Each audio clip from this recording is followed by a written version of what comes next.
సగం దూరం వెళ్ళాక ఇన్ని తెలుసున్నవాడికి నాకు డబ్బు లేదని తెలీదా, ఏమి ఇవ్వలేదే అనుకుని అన్నాడు.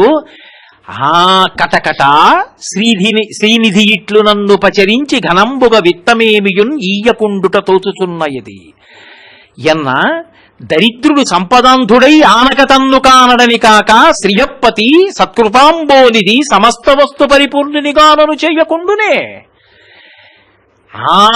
కృష్ణుడు ఎందుకు ఇవ్వలేదో నాకు అర్థమైంది.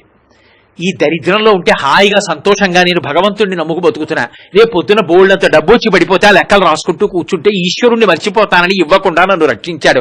ఈ నీ కృష్ణ నమస్కారం అయా అని ఎగురుకుంటూ ఇంటికి పోయాడు. పెద్ద భవనం కనపడింది.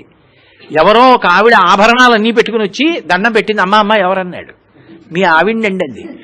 అయ్యో ఎక్కడిదే ఈ ఐశ్వర్యం అన్నాడు. ఇదిగో నిన్న ఇన్ని గంటలు ఇన్ని నిమిషాలకు మన పాక అంతఃపురం అయిపోయిందండి. అప్పుడే కృష్ణుడు తిన్నాడు అటుకులు. కుచేలోపాఖ్యానం మీరు చదవండి. కుచేలోపాఖ్యానానికి చిట్ట చివర ఒక మాట చెప్తారు. అన్ని అంతఃపురాలలో ఉండి కుచేలుడికి ఐశ్వర్య భ్రాంతి లేదు. నాకు ఇది ఉందని ఆయనకి తెలియదు. ఎప్పుడూ బ్రహ్మముతో రమించి బ్రహ్మమునందో ఐక్యమైపోయాడు. కుచేలోపాఖ్యానానికి ఒక్కదానికే ఫలశ్రుతి కూడా చెప్పారు. గజేంద్రమోక్షణం వాటికి చెప్పినట్టు కుచేలోపాఖ్యానానికి ఫలశ్రుతి ఉంది. అది చదివితే, అది వింటే భగవంతుని యొక్క విశేషమైన అనుగ్రహము చేత దీర్ఘాయుర్దాయము, కీర్తి, సంపద కలుగు.